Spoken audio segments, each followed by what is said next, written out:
И здравейте хора! Добре сте дошли в новото ми видео, като темата ще бъде, че всички български отбори продължават напред в Европа. Те са само 3, бяха 4, но Черно море отпадна още в първия кръг на Лигата на конференциите. Ще вървиме, като почнем от Лудогорец. Лудогорец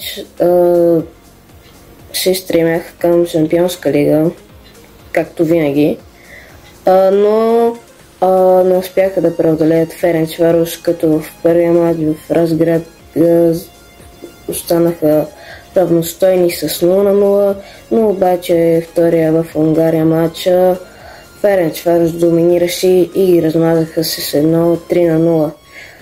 Левски пък продължи в Лигата на конференциите, където срещаха Сабах. Първия матч на Герена 1-0 за Левски с късния гол на Борислав Рупанов, който се разбра, че не е юноша на Левски. Не знам дали го знаете, но да, той не е юноша на Левски.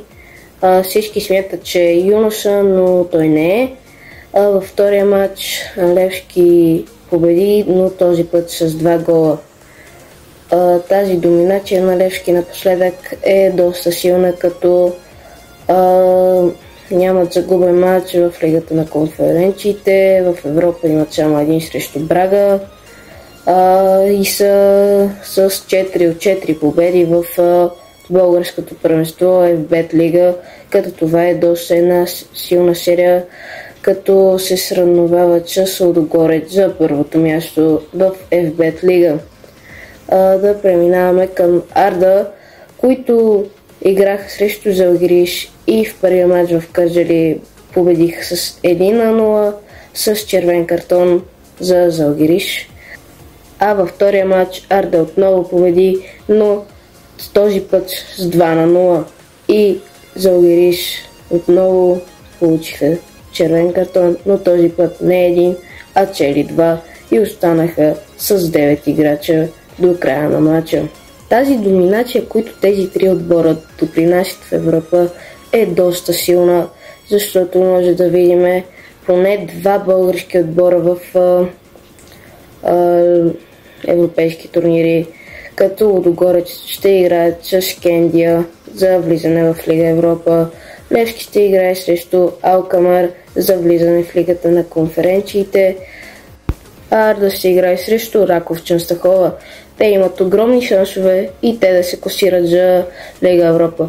Според мен отборите поне 2 ще се класират, от които ще са Арда и Лудогорец. Левски ще победат.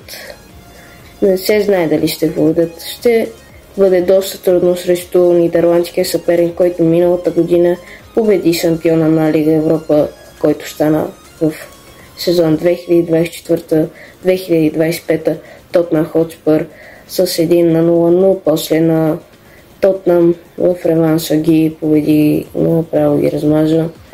И да, хора, това беше видеото. Надявам се да ви е харесало. Ако да, можете да се абонирате и да оставите по един лайк. Напишете в коментар за още подобни видеа.